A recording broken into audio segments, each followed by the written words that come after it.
కృప గురించి ఫినిష్ చేయబడింది. ఆ సిరీస్ అయిపోయింది. ఏం చెప్దామా అనుకున్నప్పుడు ఇంకా నాకు కొద్దిగా ఆలోచిస్తాను నేను. సో నేను కొన్ని ముఖ్యమైన విషయాలు తీసి సిరీస్ కాకుండా కొన్ని ఇంపార్టెంట్ విషయాలు నేను చెప్పాలని మనసులో వచ్చింది. సో ఈరోజు నేను చెప్తా ఉండే విషయం ఏమంటే గ్రేట్ ఫెయిత్ గురించి.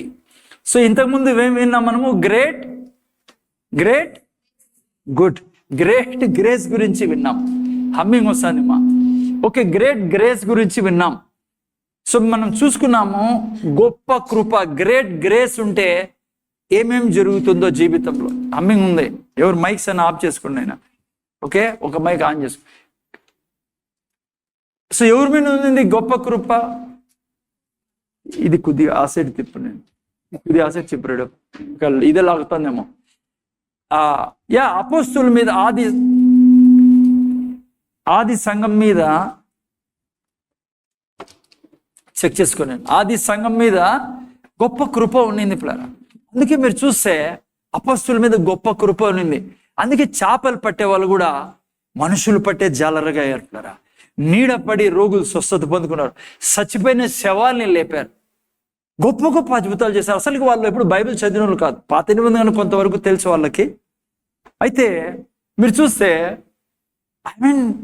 బైబిల్ వాళ్ళలో నుంచి జీవనదులు ప్రవహించేడు.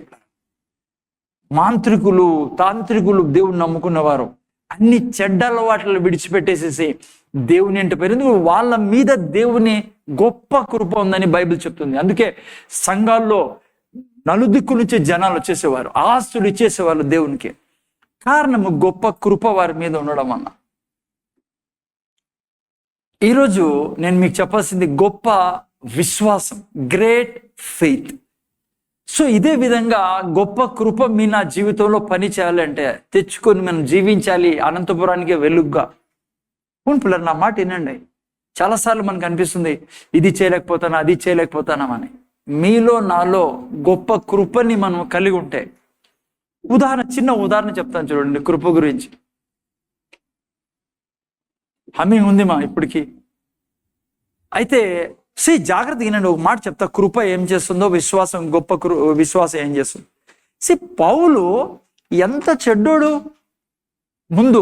పౌలు కానప్పుడు ఏంగా ఉన్నాడు? ముందు చాలా చెడ్డోడు. స్త్రీలను సైతం కొట్టేవాడు, చర్చిల్లో దూరి చాలా కొట్టేవాడు, చాలా గలీజ్ చేసేవాడు. పిల్లరా, యేసు ప్రభుని నమ్ముకున్న వాళ్ళని చంపేసి ఆనందించేవాడు, మంచి పని చేస్తున్నారని చెప్పేవాడు. అంత దుర్మార్గుడు పిల్లరా పౌలు. సౌలు ముందు రక్షణ పొందినప్పుడు చూడండి, నేను మొన్న చెబుతాక అదే ఎప్పుడు ప్రార్థనలో పెడతాంటాను నేను. జస్ట్ అంత దుర్మార్గంగా ఉండే వ్యక్తి ఆ దమస్కుకు పోయే మార్గంలో జస్ట్ ఒక మాట విన్నాడంతే యేసు ప్రభు నోట్లో నుంచి. సౌలా సౌలా నన్నెందుకు హింసి. అంత కర్కోటకుడు, కఠినాత్ముడు, దుర్మార్గంగా జీవించే వ్యక్తి ఆ క్షణంలో మారిపోయాడు. ఎవరు ప్రీచింగ్లా ఏంలా. చూడండి ఆయన శబ్దంలో ఎంత శక్తి ఉందో. ఆయన శబ్దము చెవుల్లో పడగానే తన హృదయపు కాఠిన్యం వెళ్ళిపోయింది, పాపం వెళ్ళిపోయింది, మరణం వెళ్ళిపోయింది. దుర్మార్గుడు, చెడ్డోడు చివరికి ప్రభు కొరకే ప్రాణం ఇచ్చేవాడు. ఆ పదం ఆయన లోపల పోవడం వల్ల నేను ఎప్పుడు చెప్తా, ప్రభువా ఆ పదమే అనంతపురంలోకి ప్రవేశిస్తే ప్రతి ఇల్లు యేసు ప్రభుతో నిండి ఉంటుంది కదా. అంతే. మనం చాలాసార్లు అనుకుంటాము ఇంత చెడ్డోడా అప్ప, లేదంటే ఆ రాజకీయ నాయకుడు చూడు, లేదంటే మా బంధువుల్లో వీళ్ళు చూడు.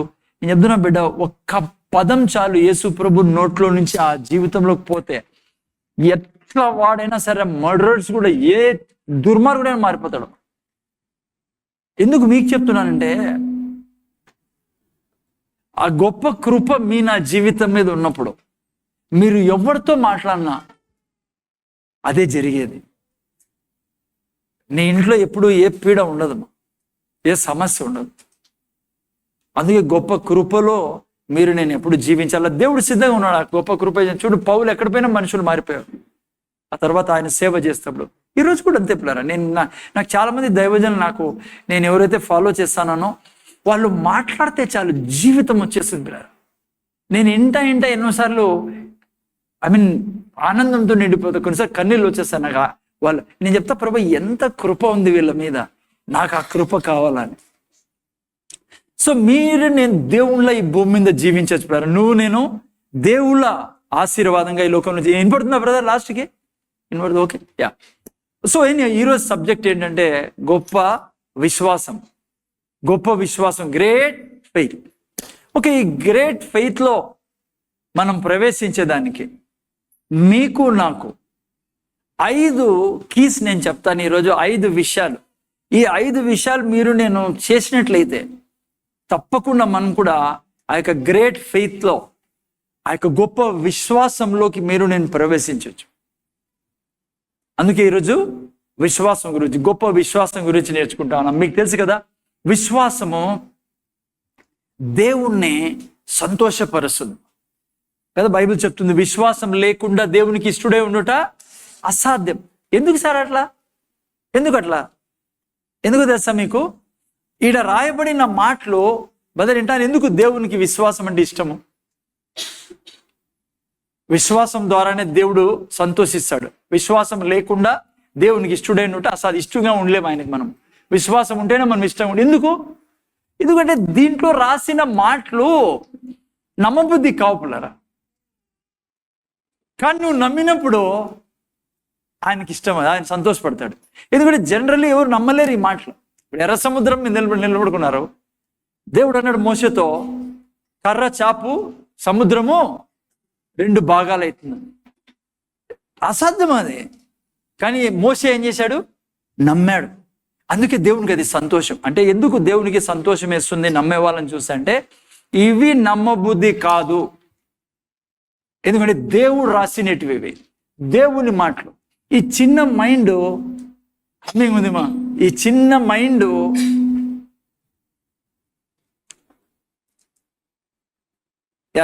మైండ్ మనం ప్రిడిక్ట్ చేయలేము. లైక్ నమ్మం మనము. ఏమైందో మొత్తానికి ఏదో జబ్బు వైరస్ వచ్చినట్లు.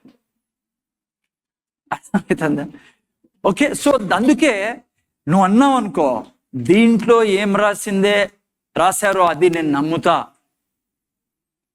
హెజ్కేల్తో అన్నాడు, హెజ్కేల్ ఎముకలన్నీ నోరు తెరిచి నువ్వు మాంసం రమ్మంటే దాని మీదకి మాంసం వస్తుంది, అవి జీవింపజేస్తాయి. అసాధ్యం, అది మనిషి మైండ్ నమ్మదు.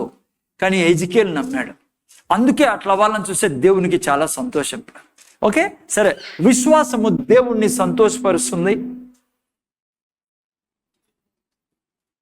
అంతేకాకుండా విశ్వాసం దేవుణ్ణి అట్రాక్ట్ చేస్తుంది పిల్లరా, దేవుణ్ణి లాక్కుంటుంది. ఏ మనిషిలో విశ్వాసం ఉందో ఆ మనిషిని దేవుడిని ఆ మనిషి దేవుడు. నాకు మైక్ వేరేదేనమ్మా, దేవుడు మనిషి దేవుడు అని కన్ఫ్యూజ్. నాకు ఆంటీదేనమ్మా, ఈ మైక్ ఓకేనా?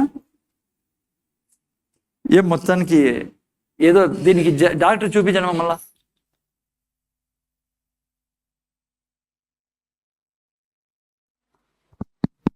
ఓకే, దీన్ని సెట్ చేసి సరిగ్గా చేయను, వాయిస్ సరిగ్గా పెట్టు. ఓకే, ఏ నెంబర్ ఇది? దివ్య చూడండి. ఓకే, ముందర చూడండి ప్లేరా. అంతేకాకుండా సంతోషం ఇచ్చేదే కాకుండా విశ్వాసము దేవుణ్ణి లాగుతుంది. నీ దిక్కు లక్షల మంది ఉన్న అనంతపురంలో నువ్వు విశ్వాసంలో నడిచేవాడైతే నువ్వు దేవుణ్ణి లాక్కుంటావు నీ జీవితంలోకి. ఉదాహరణకు చూడండి, 12 ఏళ్ళ రక్తస్రావం గల రోగి ఆయన్ని తాకినప్పుడు యేసుప్రభు ఏమన్నాడు? నాలో నుంచి మహిమ ప్రభావం లాక్కుంది. ఎవరు వాళ్ళు అన్నారు? నేను లాగుతాము దేవుణ్ణి పిల్లరా మన జీవితంలోకి. అందుకే విశ్వాసం చాలా అవసరం మీ నా జీవితాల్లో. భర్తిమై ఆపేశాడు యేసుప్రభుని, ఎందుకంటే తనలో విశ్వాసం పిలుస్తుంది. అందుకే లాస్ట్లో వాళ్ళకి ఏమన్నాడు ఇద్దరితో? నీ విశ్వాసము నిన్ను స్వస్థపరిచింది. సో అందుకే నేను గొప్ప విశ్వాసం కలిగి మీ నా జీవితాన్ని జీవించినప్పుడు మీరు ఆలోచించండి ఏ విధంగా ఉంటుందో మీ నా జీవితం ఈ భూమి మీద. ఓకే, సో ఈరోజు మీరు ఏళ్ళ నుంచి మీ జీవితంలో మార్పు రాలేదనుకో, అలాగే ఉన్నాం. 10 ఏళ్ళైంది రాబట్టి చర్చికి, పరిస్థితులు అట్లే ఉన్నాయి. దానికి కారణము నీలో విశ్వాసం లేకపోవడం వలన. అందుకే నేను చెప్పే 5 విషయాలు మీ నా జీవితంలో గ్రేట్ ఫెయిత్ కోసం, గొప్ప విశ్వాసంలో నేను జీవించాలి అంటే ఈ 5 విషయాలు నేను కలిగి ఉండాలా. Okay, first point, first key, persistence faith.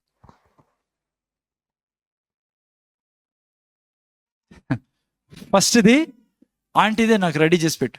Persistent faith. తెలుగులో పర్సిస్టెంట్ ఫెయిత్ అంటే, నేను రాసి పెట్టుకుని ఉండండి, పట్టుదల కలిగిన విశ్వాసం. నిరంతర పట్టుదల కలిగి, నిరంతరము ఎన్ని అడ్డంకులు వచ్చినా సరే విడవకుండే ఉండే విశ్వాసంని పర్సిస్టెంట్ ఫెయిత్ అంటాం. ఓకే, తెలుగులో కొద్దిగా మీరు అర్థం చేసుకుంటారు కదా. ఓకే, పట్టుదల కలిగిన విశ్వాసం పిల్లరా, ఇది ఉండాలా. ఓకే, ఫస్ట్ కీ ఇది. నువ్వు గ్రేట్ ఫెయిత్లోకి ప్రవేశించాలి అంటే పర్సిస్టెంట్ ఫెయిత్, పట్టుదల కలిగిన విశ్వాసం. ఒక జీవితాన్ని మీ ముందర పెట్టి ఏంటి పట్టుదల కలిగిన విశ్వాసం అనేది, ఓకే, చల్లబడని విశ్వాసం అనేది మీకు చూపిస్తాను నేను. నాతో పాటు మీరు మత్తయి సువార్త 15లోకి రండి. తొందరగా నేను మైక్ అది మత్తయి సువార్త 15 ఇక్కడ నుంచి మనం చూసుకున్న 21వ వాక్యం. మత్తయి సువార్త 15:21 నుంచి.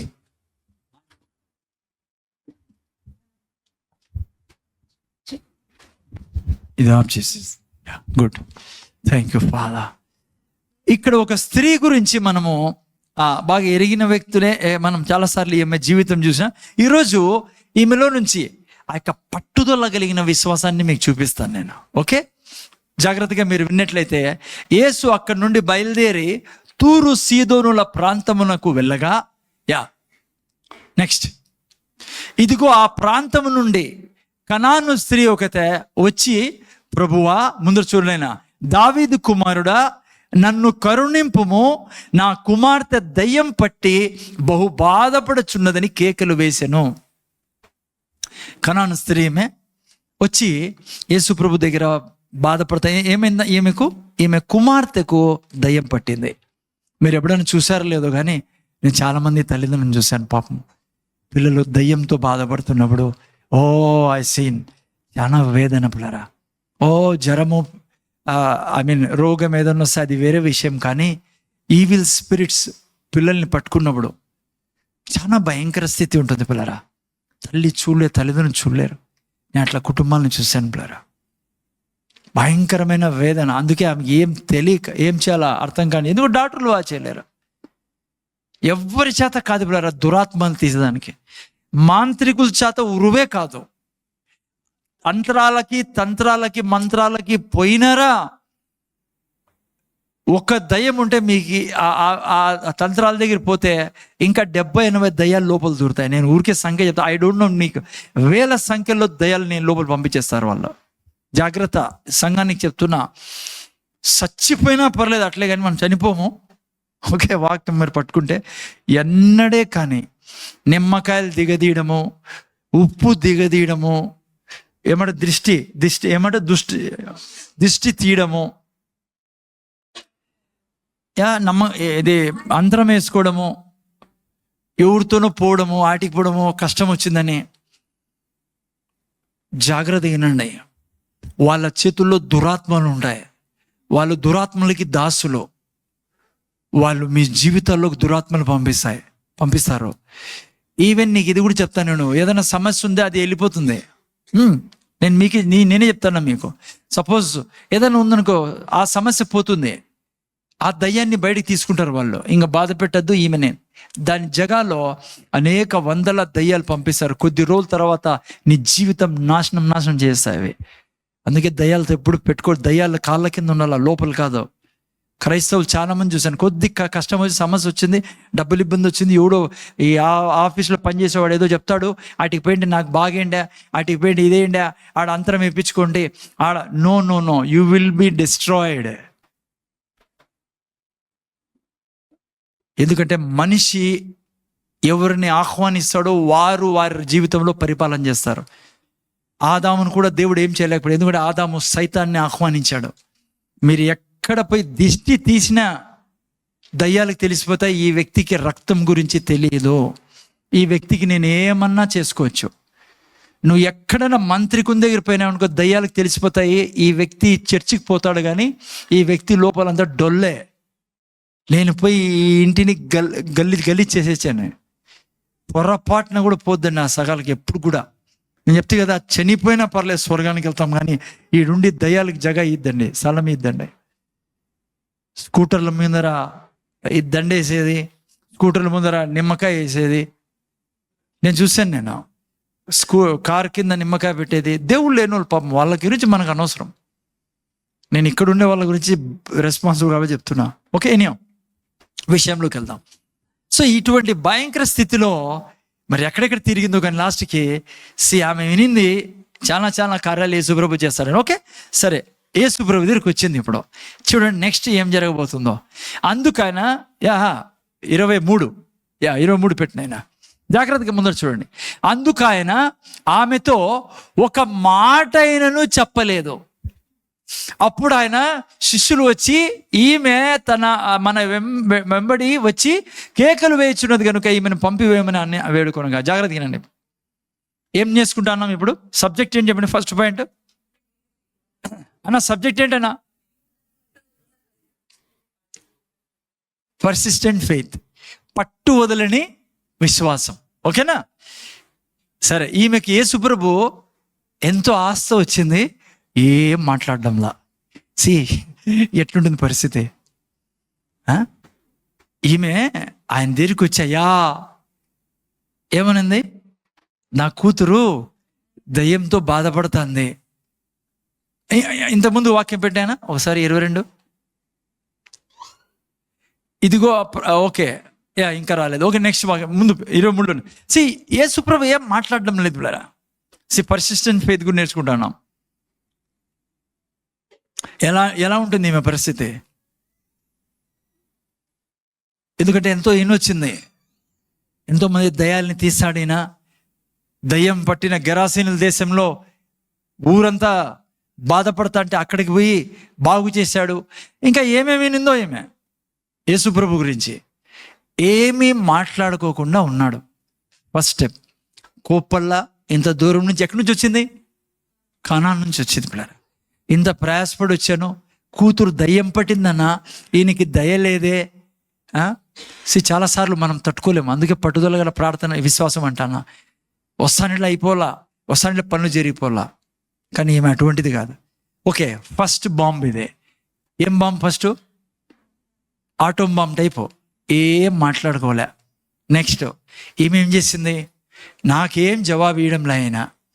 శిష్యులు చెప్పిందయా, మీరన్నా చెప్పండి ఆయనకి, నా పరిస్థితి చాలా భయంకరంగా ఉంది, నా బిడ్డ దయ్యం ద్వారా పీడించబడుతుంది. అందుకే శిష్యులు కూడా ఓ రకంగా ఏమన్నారు వాళ్ళు. అప్పుడు ఆయన శిష్యులు వచ్చి ఈమె మన వెంబడి వచ్చి కేకలు వేయిచున్నది కనుక ఈమెను పంపివేయమని వేడుకొనగా. వాళ్ళు కూడా అంటున్నారు, కాదు నువ్వు ఏం చెప్పవేంటయా, ఏమన్నా మాట్లాడు, ఆమె గురించి ఏదైనా చెప్పమని. వాళ్ళు చెప్పినా యేసుప్రభు ఏం మాట్లాడలేదు పిల్లలు. అంటే ఆమె మాట ఇన్లా, శిష్యుల మాట ఇల్లా. బాంబులు 2 పడే ఆమె మీద. ఓకే, మీరు అర్థం చేసుకోవాలని. సరే, అక్కడ కూడా జరిగిందేమో తెలుసా? ఆమె పోలే పిల్లరు. ఆయన దగ్గర నుంచి వెళ్ళిపోయే అవకాశం ఉంది. కోపంతో ఏందో చెప్పిరి అప్ప గురించి చాలా ఇన్నానే. కొద్ది కూడా దయలేదు ఈ మనిషికి. ఎక్కడి నుంచి వచ్చానని కూడా అసలు నా దిక్కు చూడే, ఒక మాట కూడా అండే. మీ మాట కూడా ఏమట్లా ఏమేమన్నా కదా, మన వాళ్ళు అట్లే మాట్లాడదు. అనంతపురంలో ఏం మాట్లాడలేదు పిల్లరా. ఓకేనా? పర్సిస్టెంట్ ఫెయిత్ గురించి నేర్చుకుంటున్నాం. ఇప్పుడు 3వ స్టెప్ చూడండి. 2 బాంబులు ఆల్రెడీ పడ్డాయి మీ మీద. ఏం చేయాలో దిక్కు తెలియని పరిస్థితి. మీకు తెలిసి దయ్యం పట్టిన బిడ్డ ఏడుస్తా అంటే ఎట్లుంటుందో, ఇంట్లో ఆమె గుండె పరిస్థితి ఎట్లుంటుందో, ఆలోచనలు ఎట్లుంటాయో. 3వది, ఆయన ఇప్పుడు చిన్న బాంబులు వేసి మొత్తానికి ఆటోమ్ బాంబే వేస్తాడు. ఇప్పుడు ఆటోమ్ బాంబు తెలుసా మీకు? Atom bomb.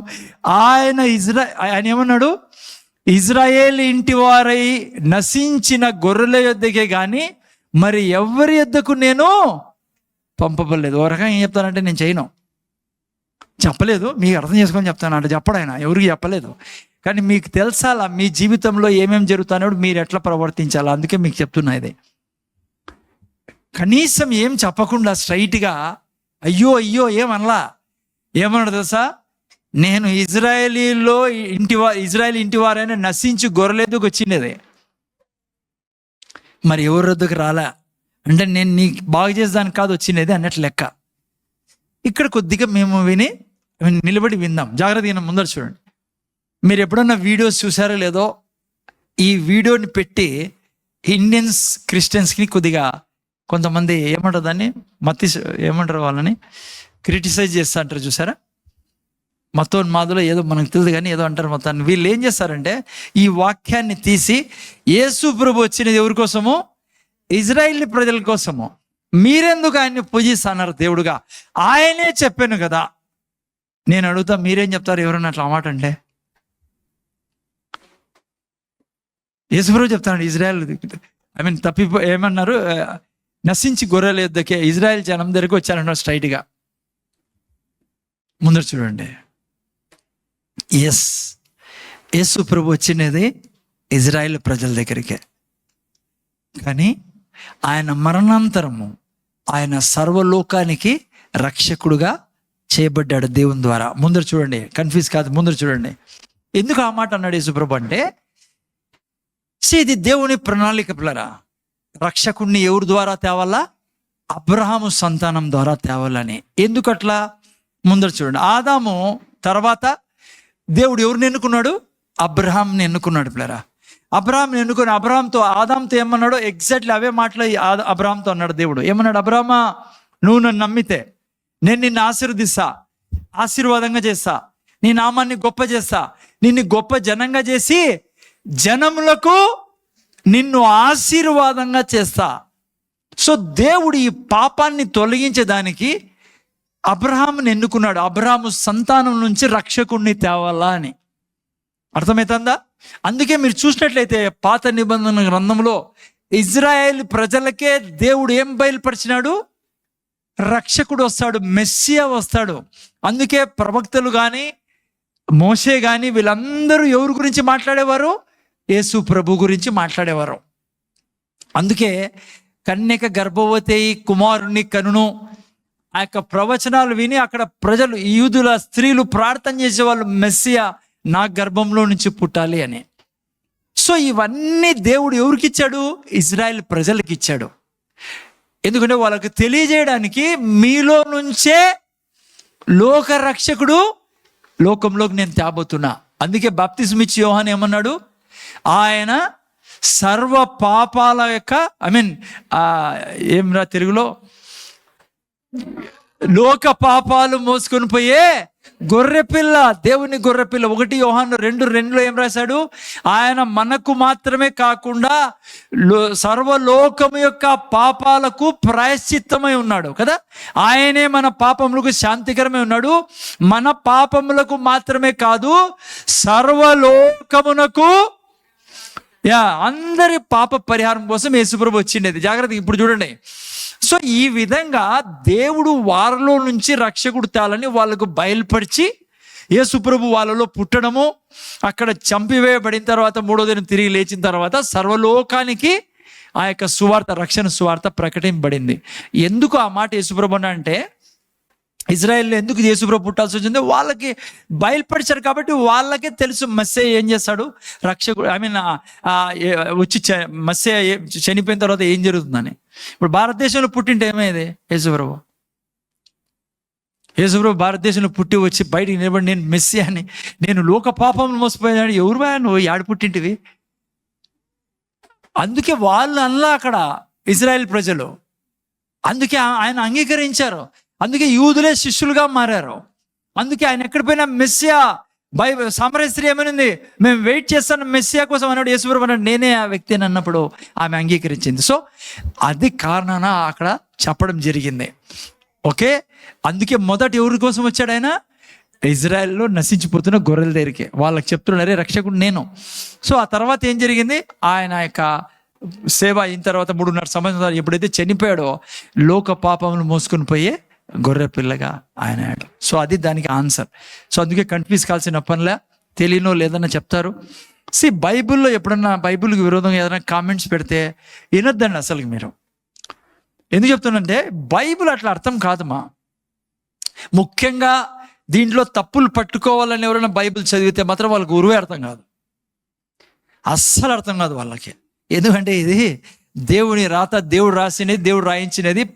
పరిశుద్ధాత్మ దేవుని సహాయం లేనిది ఒక్క మొక్క అర్థం కాదు.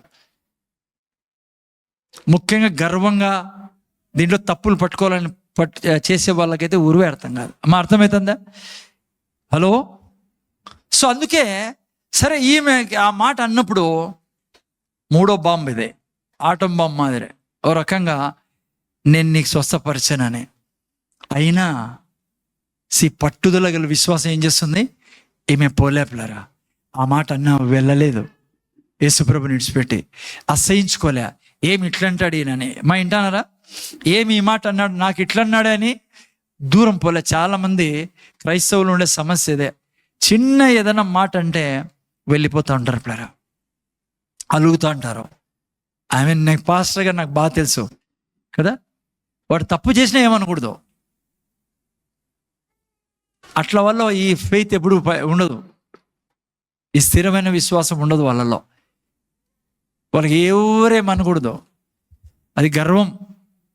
ఓకే, ఈమెలో అట్లా లేదు కదా. ఇంత జరిగింది కదా ఈమె గురించి. మా ఆ వాక్యంలోకి రండి, ఆడే ఉన్నారా? యా, ఇంత జరిగింది కదా. ఈమె ఏమంటుందో తెలుసా? నెక్స్ట్ వాక్యం పెట్టు, చెప్ప. అయినను, చెప్పండి మనం అంతా అయినను, గట్టిగా చెప్పండి. అయినను బ్రదర్, చెప్పండి బ్రదర్. అయినను అది పర్సిస్టెన్స్ ఫెయిత్ అంటే. ఆమె వచ్చి వెళ్ళిపోవాల్సింది చర్చ్ ఇడిచిపెట్టి. నేను చాలామంది చూసా, ఏమనకూడదు అసలుకి. తప్పు చేస్తానా, రాకున్నా, ఎంత గలీజ్ చేస్తానా ఏమనకూడదు. చెప్తే రేపు సండే నుంచి రాని చూడు. కానీ ఈమె అట్లాది కాదు. అందుకే ఈమె ఉదాహరణ ఇస్తాను దేవుడు, పరిశుద్ధాత్మ దేవుడు. అయినను ఆమె వచ్చి మ్రొక్కి, ఇవన్నీ జరిగిన తర్వాత ఏం పట్టించుకోవడంలా, శిష్యుల మాట వినడంలా, పైనుంచి నేను వచ్చినది ఇజ్రాయెల్ కోసమ్మా, నువ్వు కనాను స్త్రీవి, నీతో నాకేం కత్తే లేదు. చూసారా? అయినను ఆమె మ్రొక్కి, ప్రభువా నాకు సహాయం చేయమని అడిగాను. అయిపోయిందా? ఆటోంబాం వరకు వచ్చాం. యేసు ప్రభు దీని తర్వాత ఇంకో పెద్ద బాంబు తీసి దాని వేస్తాడు చూడు. ఆ తర్వాత ఇంకేమంటాడు యేసు ప్రభు? తిప్పునైనా అందుకైనా, చెప్పండి నాతో పాటు, అందుకైనా. పండుకునే వాళ్ళు గట్టి చెప్పండి బ్రదర్. అందుకైనా గులపా చెప్ప, అందుకైనా గట్టి చెప్పండి. అయినా నాకు చాలాసార్లు అనిపించేది, ఈ పాస్టర్లు ప్రీచింగ్లో ఎవడని వింటాను కదా, ఎందుకు చర్చతో చెప్పేశారని. నాకు ఇప్పుడు అర్థమవుతుంది, ఆడ తప్ప అనుకుంటా అంటారు. అందుకని నేను అలవాటు వేసుకున్నాను. అన్నా చెప్పండి అన్న, అందుకైనా గట్టి చెప్పండి. అందుకైనా అది కథ. రొట్టె తీసుకొని కుక్క పిల్లలకు వేయట. అమ్మా చూసారా ఏం చెప్పాడు? అందుకైనా ఏమనంటే యేసు ప్రభు, అందుకైనా నాతో పాటు చెప్పండి, మంచిదే. ఆ పాస్టర్లు ఎవరన్నా నాకు, అందుకైనా పిల్లల రొట్టె తీసుకొని కుక్క పిల్లలకు వేయట. అనుష ఏమన్నాడు? కుక్క పిల్లలు గట్టి చెప్పు, వేయట యుక్తం కాదని చెప్పగా. ఇన్ని బాంబులు వేసిన తర్వాత న్యూక్లియర్ బాంబు వేస్తాడు నా మీద, నువ్వు కుక్కవే. సీస కాదు అట్లా అనుకుంటాను ప్రజలు బయట. జాగ్రత్త వినాలా. మీకు తెలుసా, ఇక్కడ కూడా ఈ వీడియోని కూడా తయారు చేశారు బయట క్రిటిక్స్.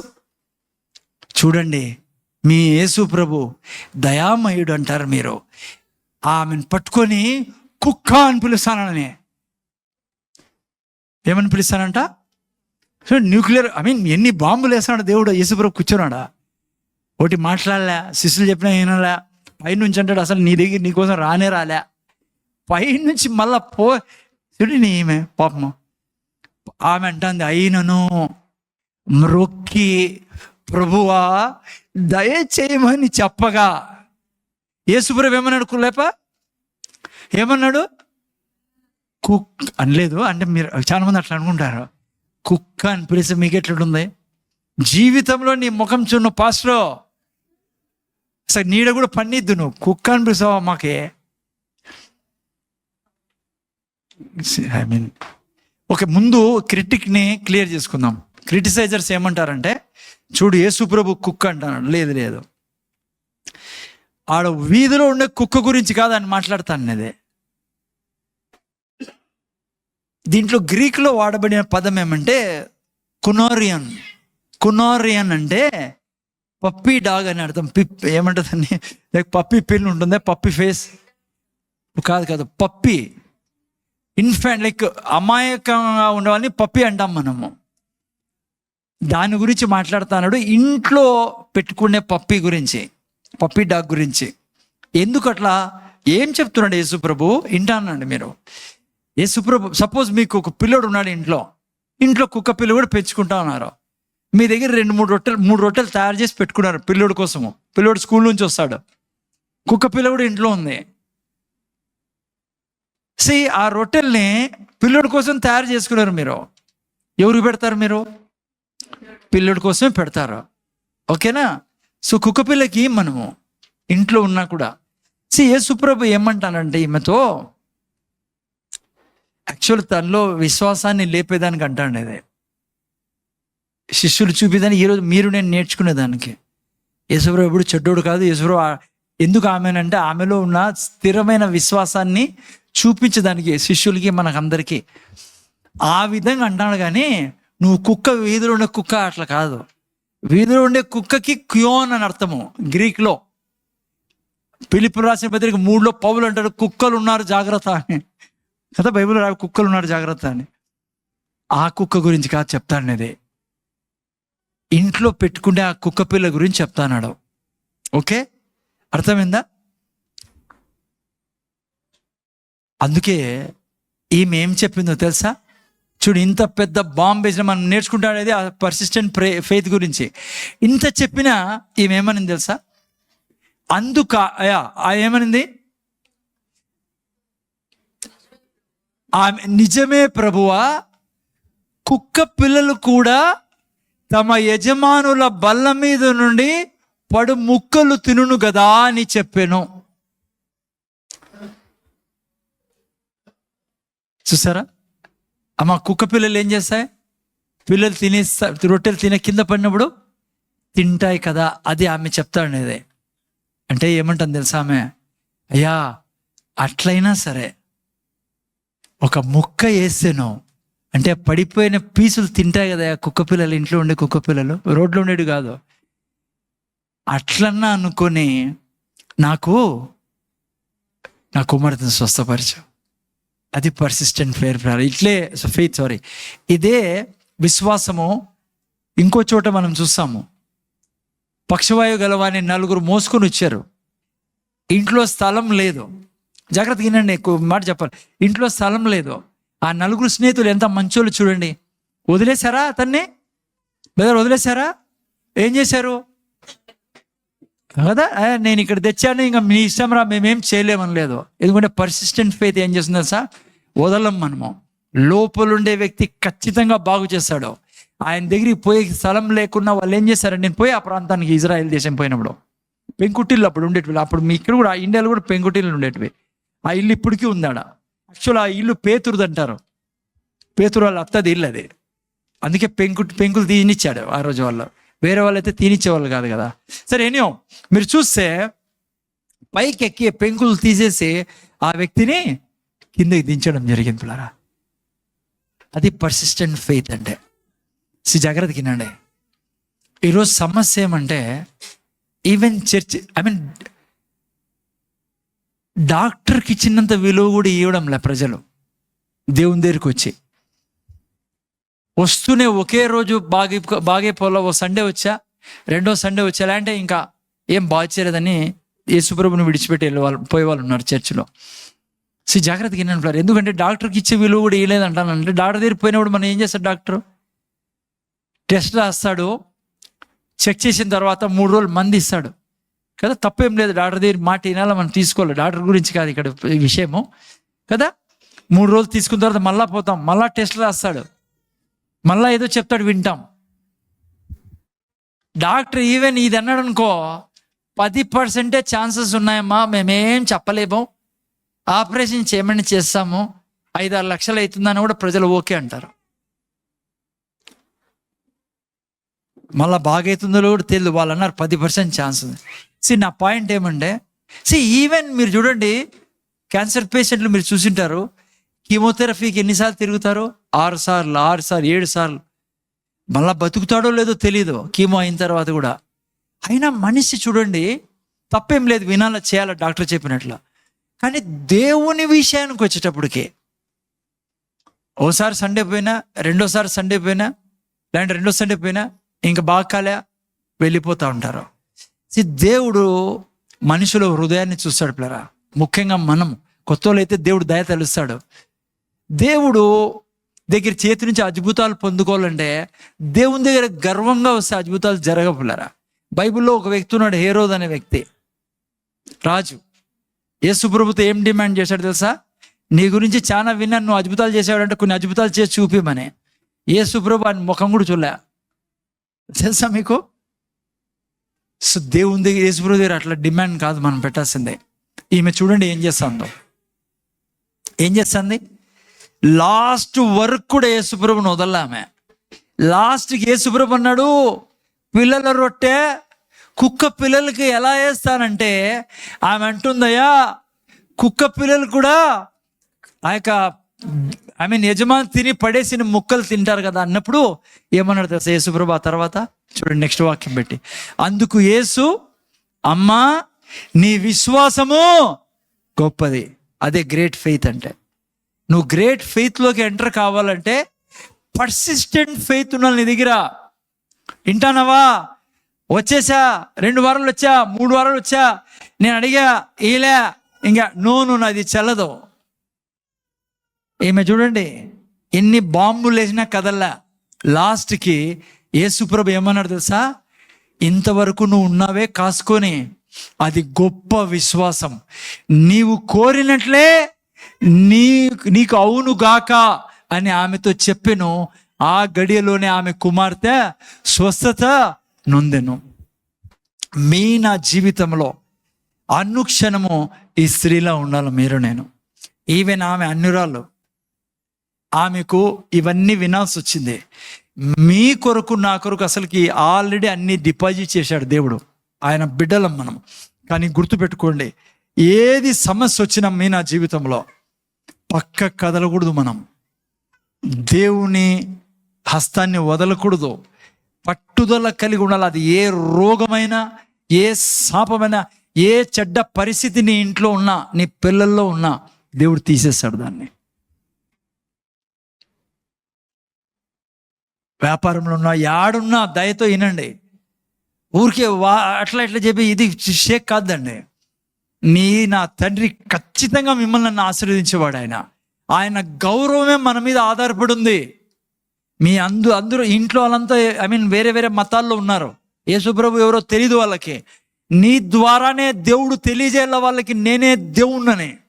నువ్వు నమ్మకంగా ఆయనతో ఉన్నావు అనుకో, పట్టుదలతో ఉన్నావు అనుకో, ఆయన వాక్యం మీద నిలబడి, నువ్వు ఓడిపోయేది ప్రసక్తే లేదు మా. అది ఏదైనా సరే, డబ్బు విషయం, ఉద్యోగం, ఏమైనా, నీ పిల్లలు. అందుకే చాలామంది చూడండి, ఎవరైతే నమ్మకంగా దేవుని దగ్గర ఉంటారో మెల్లిమెల్లిగైనా దేవుడు వాళ్ళని పైకి తీసుకెళ్తాడు. పిల్లరా, చాలామంది క్రైస్తవులు ఉండే రోగం ఏమో తెలుసా? వచ్చినారు 2 వారాలు రాలే, వాళ్ళే పోయేది ఆ మంత్రగాల దగ్గరికి తాయి తెప్పించుకునేకి. ఎందుకంటే వాళ్ళు విశ్వాసం ఉండదు. అందుకే దేవుని చేతి నుంచి పొందుకోరు. ఓకే, ఫస్ట్ నువ్వు గ్రేట్ ఫెయిత్లో ఎంటర్ కావాలంటే పర్సిస్టెంట్ ఫెయిత్.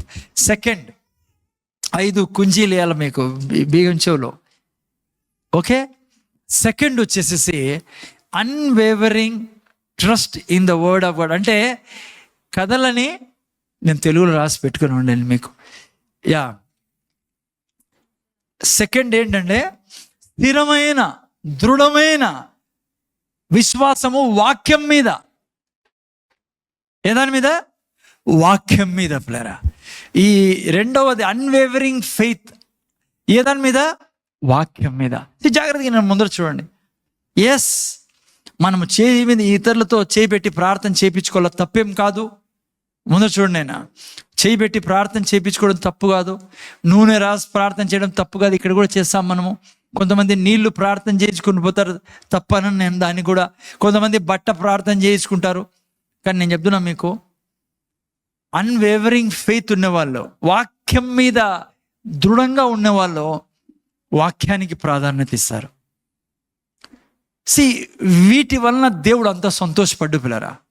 దేవుడు చేస్తాడు, ఎస్, ఆయనకు బాగుండాలని నువ్వు అంతే కోరుకుంటాడు. కానీ ఇక్కడ ఎవరు చేయరనుకోండి, కొత్త వాళ్ళు వస్తాంటారు, చేస్తాడు, నో ప్రాబ్లం, నాకు దాని గురించి సమస్య. కానీ వాక్యం మీద నేను స్థిరంగా ఉండాలని దేవుని కోరిక. ఓకే, చూడండి మత్తయి సువార్త 8వ అధ్యాయం. ఈ వ్యక్తి గురించి మనం నేర్చుకుందాం. ఏ దాని గురించి? స్థిరమైన విశ్వాసం వాక్యం మీద. ఈ విశ్వాసం ఎట్లాది? వాక్యం, ఏ దాని మీద కాదు, మనుషుల మీద కాదు, వాక్యం మీద. ఇక్కడ చూడండి, ఈ వ్యక్తి జీవితం నుంచి ఈ స్థిరమైన విశ్వాసం గురించి మనం నేర్చుకుందాం. ఆయన కొండ మీద నుండి దిగి వచ్చినప్పుడు బహుజన సమూహంలోకి ఆయనకు వెంబడించాను. 8:5 నుంచి నేను 5. ఆయన కపెర్నహూములో ప్రవేశించినప్పుడు ఒక శతాధిపతి ఆయన ఎద్దుకు వచ్చి, ప్రభువా, నా దాసుడు పక్షవాయుతో మిగుల బాధపడుచు ఇంట్లో పడి ఉన్నాడని చెప్పి ఆయనను వేడుకొనెను. ఓకే, ఆ తర్వాత చూడండి, యేసు నేను వచ్చి వానిని స్వస్థపరచదని చెప్పగా. అర్థమవుతుందా? ఒక శతాధిపతి వచ్చాడు, వచ్చి అంటే ఆర్మీ ఆఫీసర్, నా యొక్క సేవకుడు రోగంతో ఉన్నాడు, నువ్వు స్వస్థపరచమన్నప్పుడు యేసుప్రభు నేను వచ్చి స్వస్థపరుస్తానండి, ఇంటికి వస్తానన్నాడు. శతాధిపతి ఏమన్నాడు తెలుసా? ఆ శతాధిపతి, ప్రభువా, నీవు నా ఇంటిలోనికి వచ్చుటకు నేను పాత్రుడను కాను, నీవు మాట మాత్రము సెలవిమ్ము, అప్పుడు నా దాసుడు స్వస్థపరచబడును. జాగ్రత్త వినండి. ఇది వాక్యం మీద ఉన్న విశ్వాసం మనకు ఉండాల్సిందే. చూడు, ఆ వ్యక్తి అంటాడు, యేసుప్రభుతో నేను వస్తానంటే, వద్దు, నువ్వు మాట మాత్రం పంపించు చాలు. నేను నిజం చెప్తాను ప్లరా, జాగ్రత్త వినండి. 107:20 రాయబడింది కీర్తనలో, దేవుడు వాక్యాన్ని పంపించి స్వస్థపరిచే దేవుడు. దేవుడు పనిచేసే విధానం వాక్యం ద్వారా. నేను చెప్తున్నా నీకు, ఈడు కూర్చొని నువ్వు నీ భర్త కోసము, నీ పిల్లల కోసము నువ్వు వాక్యం పంపించే వ్యక్తివైతే నీ జీవితం అంతా నువ్వు విజయాన్ని అనుభవిస్తావు. అంత శక్తి ఉంది వాక్యంలో. అర్థమవుతుందా? నువ్వు సంఘంలోకి వచ్చా, నేను మీకు చాలాసార్లు చెప్పాను, ముందు చూడండి, నేను ఇది నిజం, నేను మళ్ళీ మీకు రిపీట్ చేస్తాను. ఈడు వచ్చినప్పుడు నువ్వు ఇప్పుడు వాక్యం వింటాను, నువ్వు ఈ సమయంలో నువ్వు అన్నావు అనుకో, తండ్రి నేను వాక్యం పంపిస్తాను నా భర్త మీదకి. సౌలుని ఎట్లయితే పౌలుగా మార్చావో, ఆ సమయంలో ఏం జరిగిందో యేసు నామములో అదే నా భర్తకు జరుగును. నువ్వు కూర్చొని ప్రపంచంలో ఏ మూలకైనా నువ్వు వాక్యం పంపించచ్చు. అది దేవునికి ఇష్టం. దేవుడు పనిచేసే విధానం అదే. అర్థమవుతుందా? ఆ మాట చెప్పినప్పుడు, ఎప్పుడైతే ఆ మాట అంటాడో శతాధిపతి, యేసుప్రభు అన్ని గద్దించలా, నన్ను రావద్దంటావే అని సంతోషపడి ఏమన్నాడు చూడు. నెక్స్ట్ వాక్యం 9వ వాక్యం చెప్పేటి నేను 8:9. చూడు, ఒక మాట అంటాడు. ఎందుకు ఆ మాట అన్నాడు ఆయన? శతాధిపతి, నువ్వు వాక్యం పంపించాలి మాకు, నా సేవకుడు స్వస్థత పొందుకుంటా అన్నప్పుడు కారణం చెప్తాన్నాడు. జాగ్రత్త వినండి. ఇప్పుడు మీరు ఈ కారణం ఎందుకు ఆ వ్యక్తికి అంత విశ్వాసం ఉంది, నువ్వు మా ఇంటికి రావాల్సిన పనిలే, నీ వాక్యం చాలు, నీ వాక్యంలో శక్తి ఉంది, వాళ్ళు లేచి కూర్చుంటాడు నా సేవకుడు అని. కారణం ఏమంటే ఈ వ్యక్తి చెప్తాను చూడండి, నేను కూడా అధికారంకు లోబడిన వాడను, నా చేతి కింద సైనికులు ఉన్నారు, నేను ఒకని పొమ్మంటే పోవును, ఒకని రమ్మంటే వచ్చును, నా దాసుని పని చేయమంటే చేయనని ఆయన ఉత్తరం ఇచ్చాను. జాగ్రత్తగా ఏమనిపారు కొన్ని విషయాలు. ఇక్కడ యేసు ప్రభు నేను వస్తానయ్యా అంటే ఈయన అంటాడు, వద్దో వాక్యం పంపించమని. అనిన తర్వాత కారణం చెప్తాను చూడండి. యేసు ప్రభు దగ్గరే ఏమంటానంటే, నేను సింపుల్గా అర్థం చేసుకుంటూ చెప్తాను మీకు. ఏం చెప్తాను స్టోరీ ఆడ. యేసు ప్రభుతో అంటాయా, ఒక రాజ్యం ఉంది, ఆ రాజ్యంలో రాజు ఉన్నాడు, ఆ రాజు కింద నేను శతాధిపతిని. ఓకే, ఓకే, ఇట్లా చెప్తాను సింపుల్గా మీకు అర్థమై. రాజు ఉన్నాడు, రాజు కింద శతాధిపతిని నేను, నా కింద సైనికులు ఉన్నారు. నేను ఒకరిని పొమ్మంటే పోతాడు, ఒకరు రమ్మంటే వస్తాడు. ఎందుకంటే నేను ఎవరి కింద ఉన్నా? రాజు కింద ఉన్నా. అంటే ఈయన ఏమంటాడంటే, యేసుప్రభు దగ్గర నాకు తెలుసు నువ్వు ఎవరో, నువ్వు దేవుడి నుంచి వచ్చిన వ్యక్తివి, అందుకే నువ్వు ఆయన చెప్పినట్లు వింటాను కాబట్టి ఇప్పుడు నువ్వు ఎవరికి ఏం చెప్పినా అది సృష్టిలో జరిగిపోతుంది. అందుకే నీ మాటల్లోనే సంభ్రమం ఉంది, నువ్వు మాట్లాడు చాలన్నాడు. జాగ్రత్తగా అన్నాడు. నా జీవితంలో దేవుడు నన్ను చూసి సంతోషపడాలంటే నేను ఎప్పుడు వాక్యం పంపించే వ్యక్తులై ఉండాలా. బైబిల్ ఆరంభం నుంచి అంతం వరకు మీరు చూసుకోండి, దేవుడు చేసిన ప్రతి పని వాక్యాన్ని పంపించే. ఎందుకు ఆ మాట అన్నాడు? ఈరోజు నేను అర్థం చేసుకోవాల్సింది ఏమంటే, యేసు ప్రభు స్థానంలో ఉన్న నేను ఈ లోకంలో దేవుని వాక్య, ఎందుకంటే ఆయనకు లోబడి చెప్తాడు. మనం జాగ్రత్త వినండి. యేసే తిన్న దెబ్బల చేత స్వస్థత నాకు లభించిందని ఎవరు చెప్పిండు? అదే ఎవరు చెప్పారు? ప్రవక్తనా? దేవుడు. ఓకే, దేవుడు మనతో చెప్పినది ఏమని? యేసే తిన్న దెబ్బల చేత స్వస్థత నాకు లభించింది. నేను శతాధిపతిని అనుకోండి, నాలో ఏం నమ్మకం ఉండాలా? నేను పొమ్మంటే పోతుంది, నేను రమ్మంటే అందుకే నా జీవితంలో ఎప్పుడు వాక్యం పంపించినా ఏం జరుగుతుందో తెలుసా? ఆయన చెప్పాడు కాబట్టి నేను చెప్తాను, నేను చెప్పాను కాబట్టి ఆ రోగము పోవాల్సిందే.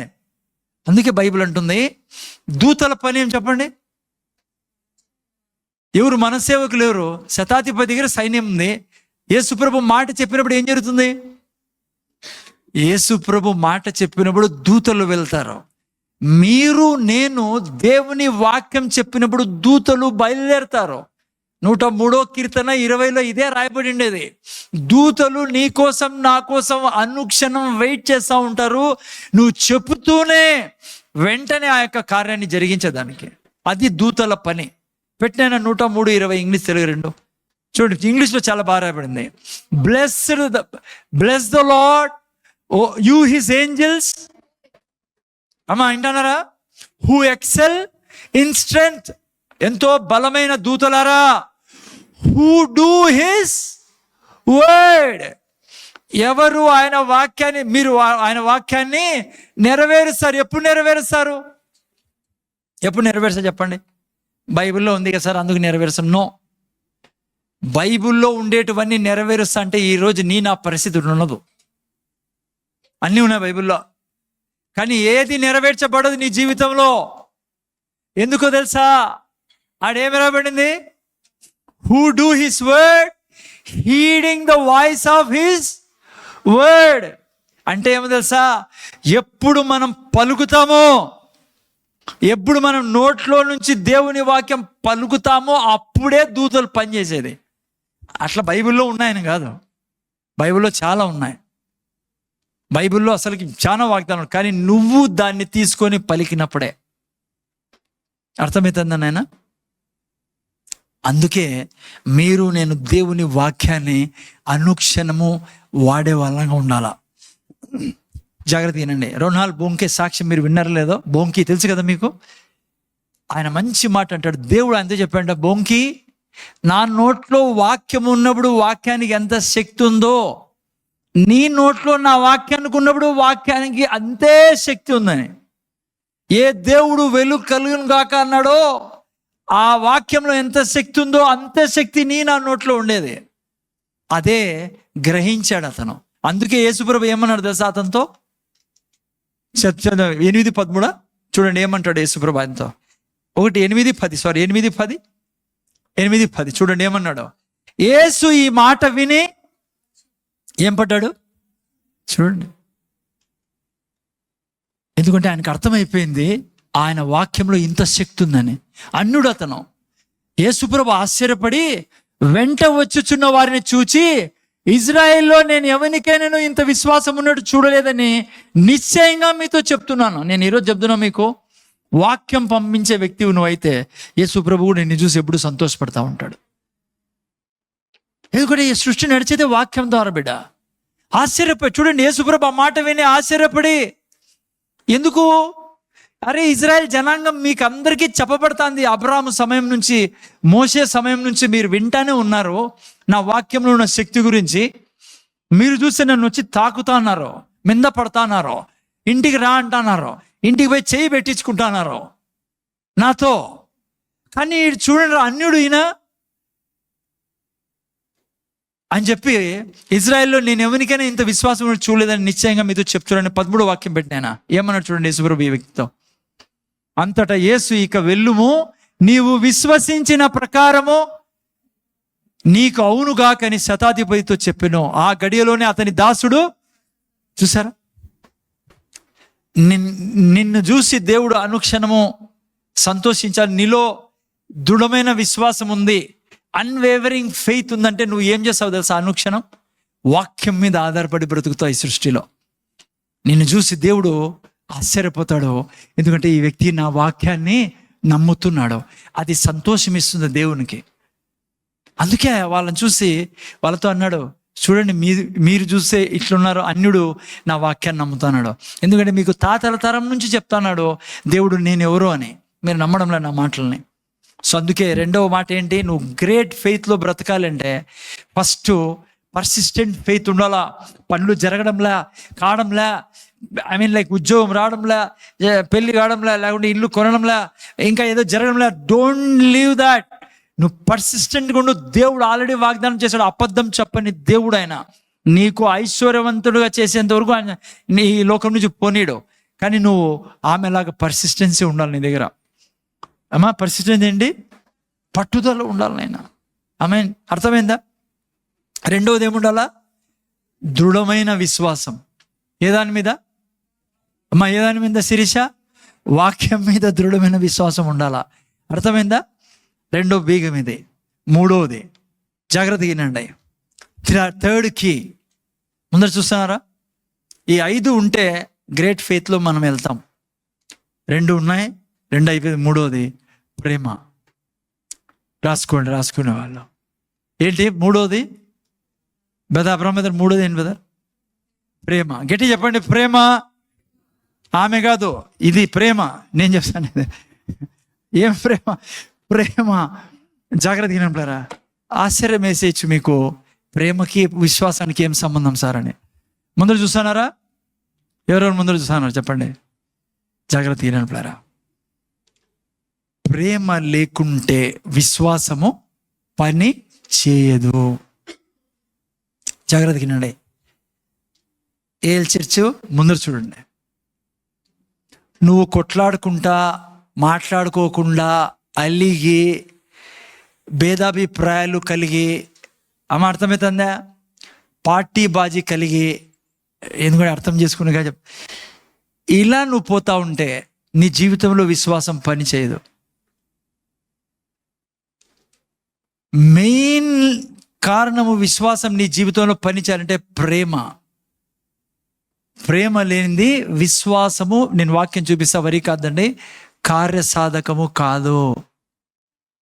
ఈరోజు ముందు చూడండి, అనేక కష్టాలకు క్రైస్తవుడు, ముఖ్యంగా క్రైస్తవుడు యేసు ప్రభువును రక్షకుడుగా అంగీకరించి ఉంటే నువ్వు ఈరోజు నేను చెప్పే జాగ్రత్త, నేను ఏం చెప్తాను, ప్రేమలో ఎట్లా జీవిస్తారు చెప్తాను నేను. ఈరోజు నీకున్న ప్రతి కష్టానికి కారణం నువ్వు ప్రేమలో నడవకపోవడమే. ముఖ్యంగా అనారోగ్యానికి కారణం, ఎలర్జీస్కి కారణం, బాడీలో లేని ఇబ్బందులను పడుతున్నావు అంటే. ఈవెన్ నేను చెప్తాను మీకు, మనకు అనారోగ్యం లేదు కానీ పిల్లలు కూడా సఫర్ అవుతున్నారంటే నీ వల్ల, నీ చిన్న చిన్న పిల్లలు, కారణం నీలో ప్రేమ లేకపోవడం. మీ తెలుసా పిల్లలు, మనం సాక్ష్యం వింటాను, ముందు చూడండి జాగ్రత్తగా. ఒక ఆమెను చర్చికి తీసుకొచ్చారు, ఆర్థరైటిస్, ఆమెకు రోగం. కరెక్టేనా పదం? ఆర్థరైటిస్ అని. యా ఓకే, అర్థమైంది. ఆర్థరైటిస్ అంటే ఎంతమంది తెలుసు? అసలు తెలుసా మీకు? చెయ్యి ఇవ్వండి, ఒక చెయ్యి ఇట్లానండి. ఆర్థరైటిస్ తెలిసిన వాళ్ళు. ఓకే, నేను వేరే ప్రోగ్రామ్ అని ఇట్లా చెప్పేసాను. ఓకే, ముందు చూడండి, ఇది రియల్ ప్రేయర్. నేను విని చెప్తున్నాను మీకు. ఆమె ఏళ్ళు ఇట్లా ఉడిపోయినాయి, ఇట్లా అయిపోయినాయి. ఆర్థరైటిస్ చూసింటారు పేషెంట్. ఇట్లా ముట్టి, ఏమంటారు దీన్ని, ముట్టిని నీకు రాదు నాకు రాదు. ముట్టి అంటే ఏంది బిడ్డ? ఓకే, ఇట్లా అయింది. ముట్టి అంటే ఏంది కదా, మణికట్టు. యా, అర్థం. ఆమె నిజంగా నేను విని చెప్తున్నాను మీకు. ఈ స్థితిలో ఆమెను తీసుకొచ్చారు చైర్లో, నడసలేదేమో, ఏడముట్టుకునే నొప్పి అంట. అదేం రోగమేమో, భయంకరమైన రోగం అది. నిజమా? ఏడముట్టుకునే నొప్పి అంట అదే. ఇట్లా పట్టుకొస్తే ఆమె గురించి గొప్ప దైవజనుడు ఆయన. ఓకే, చేయి పెట్టి ప్రార్థన చేయమన్నాడు. దేవుడు చెప్పాడు, నువ్వు పెట్టి ప్రార్థన చేసిన ఈ పాప స్వస్థ పొందడు. ఈమె కొంతమంది ఒత్తుకుంటున్నారు ఎముకల్ని. చదువుకుండా లేదు, మీకు ఎవరికి లేదులేండి, ముందర చూడండి. రియలీ హలో ప్లీజ్ అర్థం చేసుకున్నామాట. ఆమెతో చేయి పెట్టి ప్రార్థన చేస్తూ దేవుడు అన్నాడు, ఈమె వాళ్ళ అత్తతో ఉన్న భేదాభిప్రాయాల వలన ఆర్థరైటిస్ వచ్చింది ఈమెకు. ముందర చూడండి ఆయన. సో దైవజనుడు వెంటనే అన్నాడు, అక్క ఈ పాప ఇంటన్నావా, నేను ఇంటన్నావా? డాక్టర్ అన్నాడు, సార్ డాక్టర్ అంట, పాస్టర్ అన్నాడు, అమ్మా మీ మదర్ ఇన్లతో మీకేమో భేదాభిప్రాయాలు ఉన్నాయంటే ఫస్ట్ ఏం లేదంటారు, అట్లా మామూలే అనేది. అని లేదమ్మా, దేవుడు చెప్తున్నాడు మీ ఇద్దరి మధ్య మంచి వాతావరణం ఉందా, మాట్లాడుకుంటున్నారు, మంచిగా ఉన్నారంటే. ఆమె పేరే ఎత్తుకోద్దు నా దగ్గర నిందంట. పాస్టర్ ముందరే ఉండే దయ్యం బయటపడింది. ముందర చూడండి. అంటే ఈడుంటుంది నేను కొంతమందికి, లోపల ఉండదు. ఏ శుభ్రబులు ఉంటే ఆమె నాకు తెలియదు రక్షణ పొందుకుందేమో, ఐ డోంట్ నో. ముందు చూడండి, దైవజనుడు అన్నాడు, నాన్న ఇట్లా నువ్వు స్వస్థత పొందుకోలేవు అంటే. ప్లరా ఆమె ఏం చెప్పింది తెలుసా? నేను చచ్చిపోతాను కానీ ఆమెతో ఎన్నడే కానీ మాట్లాడను. ఇది ఆమె వర్డింగ్. అట్లే వెళ్ళిపోయింది ఆమె. చూడండి ఎంత భయంకరమైన జీవులు ఉన్నారో. జంతువులు కూడా భయపడతాయి కొంతమంది మనుషులను చూస్తే. ఆమె ఇట్లా వంగిపోయి ఇట్లా తినక లేదు ఆమెకి, చెయ్యి ఇట్లా వంగిపోయినాయి, అయినా అట్లే బతుకుతుందంట. వాళ్ళ అత్తతో మాత్రం మాట్లాడదంట. బిడ్డ, విశ్వాసము నీ జీవితంలో పని చేయదు ప్రేమ లేకుండా. 5:6 పెట్టిన గలతీలు రాసిన పత్రిక. జాగ్రత్త విన్నానండి. 3వ కీ ఇది ఏంటి? ప్రేమ. ప్రేమ నీకు గొప్ప విశ్వాసం నడిపిస్తుంది. యేసు క్రీస్తునందు సున్నతి పొందుటేందేం లేదు, పొందకపోతేందేం లేదు, కానీ ప్రేమ వలన కార్యసాధకమగు విశ్వాసమే. ప్రేమ, విశ్వాసం ఎట్లా కార్యసాధకమవుతుంది? ప్రేమ ద్వారానే. అసలు బైబిల్ అంటుంది ప్రేమలో లేనివాడు దేవుళ్ళో లేడని. జాగ్రత్త విన్నారా? మీకు అనేక సాక్ష్యాలు నేను చెప్పగలను. కెన్ని తెగిన బ్రదర్ గురించి నేను చెప్పాను మీకు మొన్న, చాలా రోజుల క్రితం. ఒక పాస్టర్ వచ్చాడు ఆయన దగ్గరికి. వచ్చి ఆయన ప్రార్థన చేయించుకోవాలని అంటే, ముందర చూడండి, ఆయన ప్రార్థన చేసి, ఏం ప్రార్థన చేయమంటావు బ్రదర్ అంటే, కడుపులో అల్సర్లు ఉన్నాయన్నానంట. సరే ప్రార్థన చేసే ముందు దైవజనుడు కదా అని, బ్రదర్ ఎట్లా మినిస్ట్రీ జరుగుతుందంటే, ఈ మధ్య కొద్దిగా బాగాలేదన్నా, ఏమైంది అన్నాడంట ఆయన. అంటే ఆ పక్కన వచ్చిన కొత్త పాస్టర్ గురించి ఏందో చెప్పడం మొదలుపెట్టాడు. మీ ముందు చెప్పలేను నేను. బ్రదర్కి అర్థమైపోయింది గుళ్ళలు ఎందుకు వచ్చినాడు కడుపులో. ఈయన అన్నాడు, కాదు బ్రదర్, ఏమవుతుంది, 10 చర్చిలు ఓపెన్ కానలే, సందుకు చర్చ్ ఉంటే నీకేం నొప్పి, దేవుని పనే కదా, మంచిదే కదా మనకంటే. ఒప్పుకోడంట. సరే దైవజనుడు ఏం చేస్తాడు? ఆయన అన్నాడు, ఆయనకు తెలిసి ఎట్లా బాగా కాదని. నేను ముందే మీకు చెప్తానని చూడండి. బాగా కాదని తెలిసి చేయి పెట్టి ప్రార్థన చేసినాడు. Operation brother. కొద్ది రోజుల తర్వాత డాక్టర్ రమ్మన్నాడంటే, సరే ప్రార్థన చేసి పోలే. అవి డాక్టర్ దగ్గర పోయినాడు, గడ్డలన్నీ తీపిచ్చేసి, ఏదో అల్సర్లు ఎన్ని ఉన్నాయి మొత్తానికి పాపము. ఆ తర్వాత కొద్ది రోజుల తర్వాత మళ్ళా కెన్ని తెగన్ బ్రదర్తో ఇక్కడ మీటింగ్లో కలిశాడు. మళ్ళా ఏమన్నాడు తెలుసా? మళ్ళా అల్సర్లు లేసా అనే డాక్టర్లు కోసినా కూడా. అప్పుడు బ్రదర్ కెన్ని తెగన్ అన్నాడు, బ్రదర్ నీకు మాట చెప్పాలి, కూర్చో. నువ్వు ఎప్పుడు వరకైతే ప్రేమలో నడసవో, నీ ఎముకల్లో రోగం, నీ కడుపులో గుళ్ళలు, నీ ఇంకా లెక్కేసుకోండి మీరు, పో. నేను మీకు మోసం చేయకూడదు పాస్టర్గా. మనం ఎంతనా భక్తిగా ఉన్నాయి, నువ్వు ఈ ఏరియాలో సరిగా లేవనుకో, నువ్వు సంతోషంగా బ్రతకలేవు ఈ భూమి మీద. నువ్వు ప్రేమలో నడవకోకుంటే నువ్వు ట్యాబ్లెట్స్తోనే ముందుకెళ్తుంది నీ జీవితం, శరీరం అంతా. నీకు సముద్రం ఉంది, ఆరోగ్య సముద్రం పక్కనే. అంటే యేసుప్రభు రెడీగా ఉన్నాడు, నీ శరీరంలో ఉన్నాడు ఆయన, నువ్వు ఆలయం ఆయనకి. ఓకే, ముందు చూడండి. ఆయన ఎందుకు అట్లా స్ట్రిక్ట్గా దేవుని యొక్క వాక్యం సెలవుస్తుందో ఒక వాక్యం చదవండి, చాలా ఎక్కువ వద్దు. మొదటి యోహాను 3:14 పెట్టండి. ఆయన జాగ్రత్త వినండి, ఏం రాబడిందో అందరూ చదవండి. ఇక్కడ ఏం రాబడిందో మొదటి యోహాను 3:14 పెట్టండి. ముందర చూడండి ఏం రాబడింది. మనము సహోదరులను ప్రేమించుచున్నాము గనుక మరణంలో నుండి జీవంలోనికి దాటి ఉన్నామని ఎరుగుదుము. ఇప్పుడు ముందర చూడండి, గిట్టి చెప్పండి నాతో పాటి అందరూ. ముందర చూడాలా, నేను చెప్తాను, కింద చూడదు, ముందర చూడండి. ప్రేమ లేనివాడు, గిట్టి చెప్పండి, ప్రేమ లేనివాడు మరణమందు నిలిచి ఉన్నాడు. ప్రేమ లేనివాడు మరణమందు ఆల్రెడీ నిలిచి ఉన్నాడు బిడ్డ. మరణం అంటే ఏమో తెలుసా బైబిల్ ప్రకారము? అరే ఆ డబ్బాలు వేసి ఎత్తుకుని పోయి మట్లో పెడితే ఖతం అయిపోయి స్టోరీ ఫినిష్ అయిపోతుంది. అది కాదు మరణం అంటే. అది జస్ట్ ఒక అంశం, అది చివరికి జరిగేది. నువ్వు ప్రతి క్షణము పీడించబడతావు. మరణం అంటే ప్రతి చెడు నీకు జరుగుతుందని అర్థం బిడ్డ. చాలా సీరియస్ ఇష్యూ ఇది.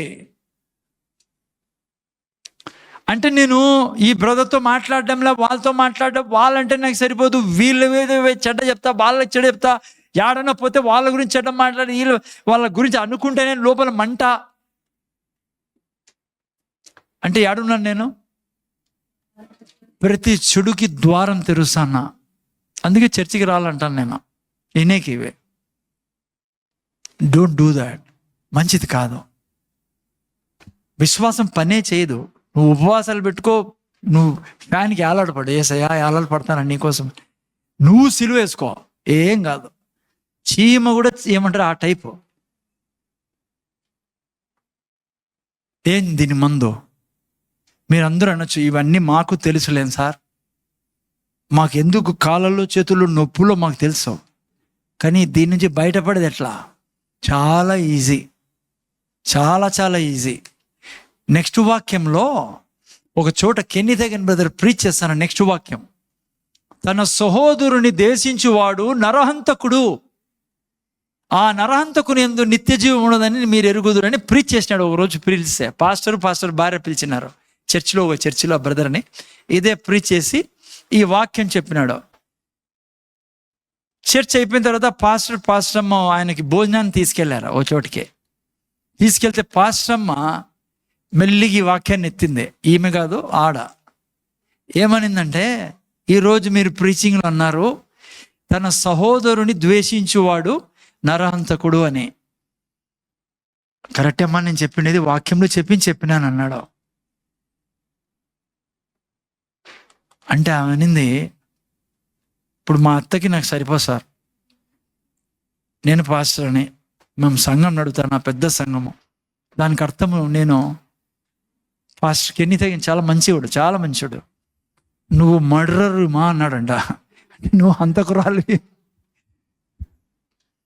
ఏంటి సార్ అట్లా అంటారు బ్రదర్ మీరు? నాకు అసలు కన్ఫ్యూజ్గా, మీరు ఆ ప్రీచింగ్ విన్నప్పటి నుంచి నాకు అసలు మనసే లేదు, ఇంకా ఎట్లా అది అన్నాడంట ఆయన.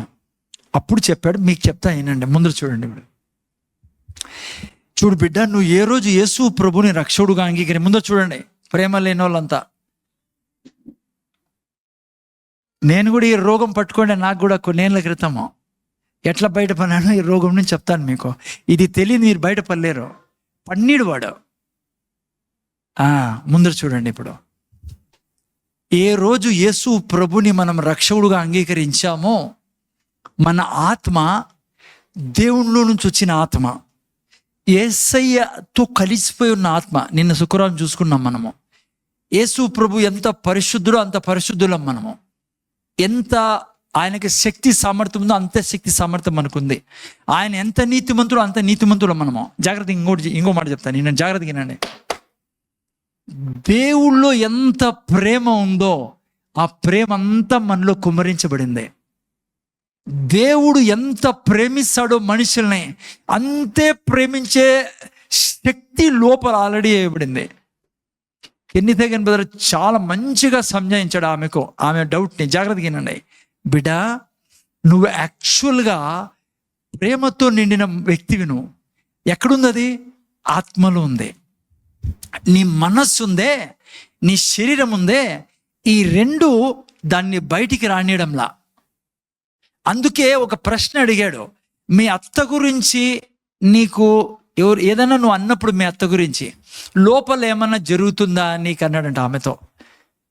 అప్పుడు ఆమె అనింది, సార్ అత్త గురించి డిస్కషన్ వచ్చినా నేనేం చెప్పినా లోపల ఒక విధమైన క్లింగ్లింగ్ అవుతుంది. అంటే ఏమంటే తెలుగు ఓ రకమైన ఫీలింగ్ అయితే అవుతుంది సార్ అన్నప్పుడు, అది పరిశుద్ధాత్మ దేవుడు నీకు ఇస్తాండే సిగ్నల్. అది నువ్వు తప్పులో ఉన్నావని. అంటే ఈమె అడిగింది, ఇప్పుడు సార్ అంతా బాగానే ఉంది, ఇప్పుడు నా పరిస్థితి ఏంటి? జాగ్రత్తగా వినండి. యేసయ్యను రక్షకుడు అంగీకరించిన నువ్వు నిండు కుండవి, ప్రేమతో నిన్న దేవుడి ప్రేమతో నిన్న రోమిలి రాసిన 5:5 రాయబడింది. ముందర చూడండి. చేసే పొరపాటు ఏం తెలుసా? మనము సైతాన్ మనల్ని బంధించి పెడతాడు, జ్ఞానం లేదు కాబట్టి. మీరు నేను ఎప్పుడైతే నోరు తెరచి, ముందర చూడు బిడ్డ, నైనా వాక్యం వినండి, అట్లా చేయకండి, ఆ వాక్యం వింటానండి, దేవుని వాక్యము. నోరు తెరిచి నువ్వు అంటావు, నేను దేవుని ప్రేమతో నేను ప్రతి మనిషిని దేవుళ్ళా ప్రేమిస్తా. చాలాసార్లు ఇటు చెప్పినప్పుడు మీకు అనిపించేది ఏందో చెప్తాను, నో, నువ్వు రోజు అనుక్షణం దయ్యాన్ని ముఖం మీద కొడతావు అలా. జాగ్రత్త తిని బిడ్డ. నాకు తెలుసు మీకు చాలామంది చాలా పాలిటిక్స్ ఉండొచ్చు, వాళ్ళు చెడ్డ చేసినారు, వాళ్ళు ఇది చేశారు, నేను దాంట్లో పోవడంలే. కానీ ఒకటేనో, నువ్వు దేవుడు ప్రేమించినట్లే, యెహోవా దేవుడు ప్రేమించినట్లే ప్రతి మనిషిని ప్రేమించే శక్తి ఆల్రెడీ నీలో ఉంది. దేవుడు అందుకే నీతో డిమాండ్ చేసేది ప్రేమించమని, లేకపోతే నువ్వు మరణంలో ఉన్నావని అంటాడు.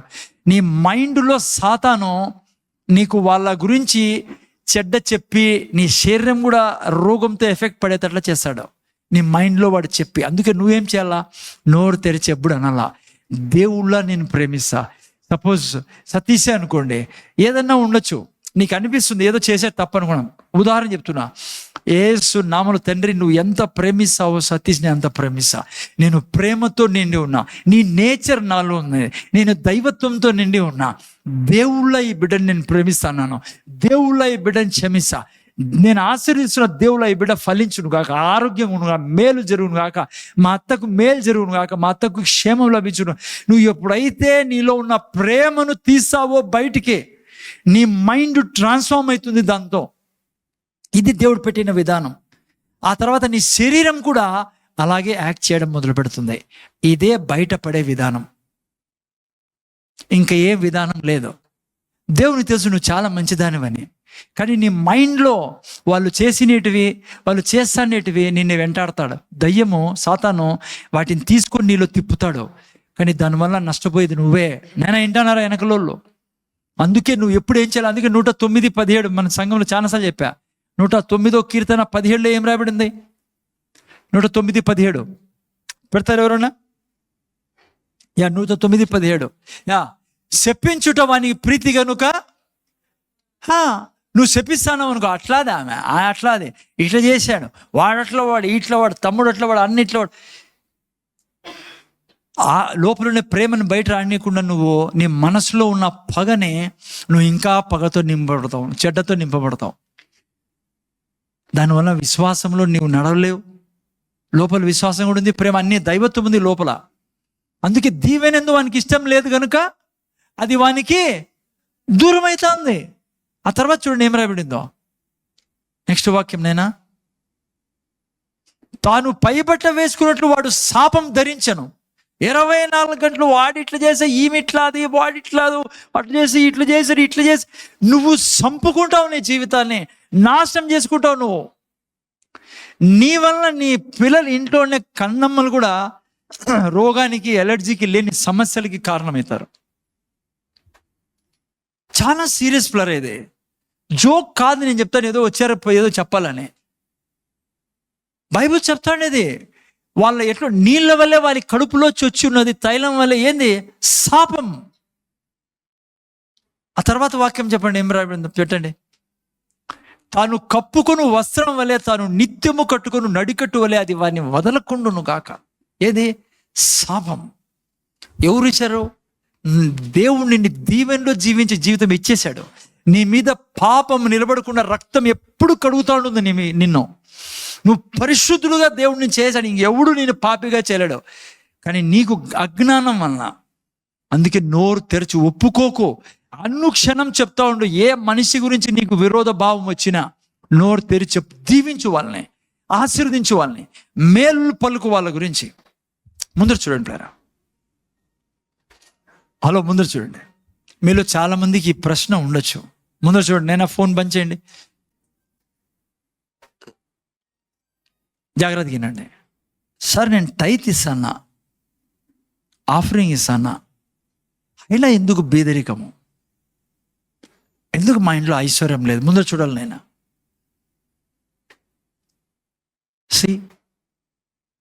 నీ టైత్ ఆఫరింగ్ నువ్వు ఇస్తున్నావు, నేను అడుగుతా అసలు దేవుడు దాన్ని అంగీకరిస్తాడా?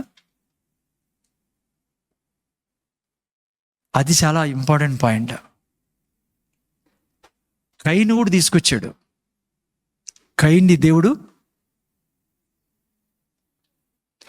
నువ్వు టైత్ వేస్తున్నావు, మంచిది, దేవుని వాక్య ప్రకారము ఆయన ఆధారంగానే గుర్తు, ఆదాం చేసిన తప్పు చేయకుండా ఐశ్వర్యం చాలా మంచిదే. కానీ ఈ రోజు నుంచి గుర్తుపెట్టుకో, నువ్వు వేసింది దేవుడు ఏమంటారు దాన్ని స్వీకరించాలా. ఊరికే వేసినానులే వచ్చే నో నో నో నో. అందుకే కయీన్ బలి ఎందుకు స్వీకరించాలా? కయీన్ నైవేద్యాన్ని ఎందుకు స్వీకరించాలా? కయీన్లో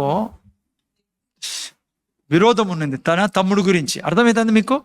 చెడ్డ భావన ఉన్నది. ఎప్పుడు తను చూసి కుళ్ళుకునేవాడు, అసహించుకునేవాడు. అసలు వీడు ఉండకూడదు అనుకో, లాస్ట్ చంపేశాడు అతన్ని కదా. మీరు బైబిల్ చూశారు. నేను చెప్తున్నా బిడ్డ, నీకు ఆ గతి పట్టాల్సిన అవసరంలా. నువ్వు నోరు తెరిచి ఎప్పుడైతే దేవుని వాక్యాన్ని నువ్వు విడుదల చేస్తావు, అంటే నువ్వు దీవిస్తావు వాళ్ళని, నీ పిల్లల్ని, నీ భర్తని, నీ అత్తమామల్ని. అరే ఎవడు నీకేం నష్టం చేస్తాడు ఈ సృష్టిలో? నువ్వు దేవునికి పుట్టినావు, ఆయన నీ తండ్రి, తన కొడుకునే బలి ఇచ్చినోడు నీకేం డబ్బు లేడు, నీకేం ఆస్తిడు ఆయన, నీ పిల్లల్ని ఏం దీవించకుండా వదిలేస్తాడు? ఎందుకు ఇవన్నీ పట్టుకోవాలి మనం? దేవుడు లేని వాళ్ళకి ఇవన్నీ ఉంటాయి, పగలు, ద్వేషాలు. మనం ఎప్పటికీ దానిలో పడకూడదు బిడ్డ.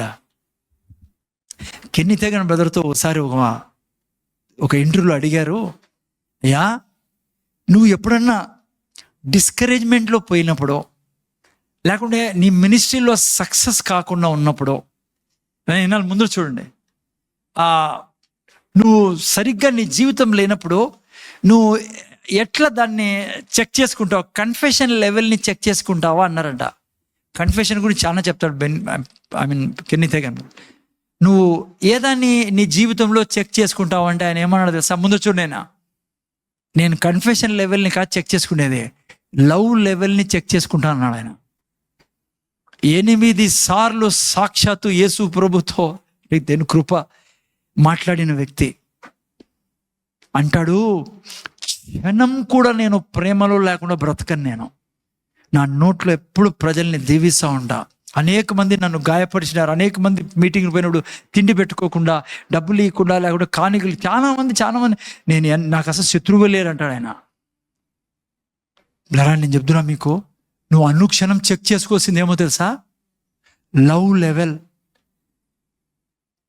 ఎవడు నన్ను ఈ సృష్టిలో ఎవడు నన్ను చీట్ చేయలేడు, మోసం చేయలేడు, ఏం చేయలేడు. ఊరి కథ అంతే అది. ఆయన మన పక్షం ఉండగా మనకు విరోధుడు, మనమే విరోధులు అయిపోతాం ప్రేమ లేకుండా ఉండడం వలన. పౌలు ఏమంటాడు తెలుసా? వచ్చోట పౌలు ఏమంటాడు తెలుసా? నాకు ఎంత జ్ఞానం ఉన్నా ప్రేమ లేనివాడైతే నేను వ్యర్థుడను అంటాడు. వేస్ట్ ఎవరు? పౌలు ఎంత జ్ఞానం కలిగిన వ్యక్తి. మూడో ఆకాశానికి ఎత్తబడి దేవుని ఎదుట ముఖాముఖిగా నిలబడిన అపోస్తలుడు పౌలు అంటాడు, నాకు ఇంత ఉన్న ప్రేమ లేనివాడిని అయితే నేను గనగన మోగు కంచం లాంటి వాడిని. నేను చెప్తున్నా బిడ్డ, లాస్ట్లో నీకు ఈ ప్రేమ గురించి, నువ్వు ప్రేమలో లేకుంటే ఎక్కడా సక్సెస్ కాలేవు నువ్వు. నేను నా అనుభవంతో చెప్తాను, పాస్టర్గా నా సొంత జీవితంలో లేకుంటే అనేక మంది జీవితాలు చూసి ప్రతి క్షణం నేను చెక్ చేసుకుంది ప్రేమ చెక్ చేసుకోవాలి. నేను ఆ బిడ్డతో ఎట్లుంది నాకు సంబంధము, ఆ బ్రదర్ గురించి ఏంటి నాలో ఉన్న సంబంధము, ఆ బ్రదర్ గురించి ఏంటి, నేను సుధీర్ బ్రదర్ గురించి ఆ పేరు విన్నప్పుడు నాకు ఏమనిపిస్తుంది, లేదంటే ఆ సిస్టర్ గురించి విన్నప్పుడు ఏమనిపిస్తుంది. సో ఈరోజు కూడా నేను దీన్ని ఫేస్ చేశాను బ్రదర్, మీరు నమ్మాలేదే.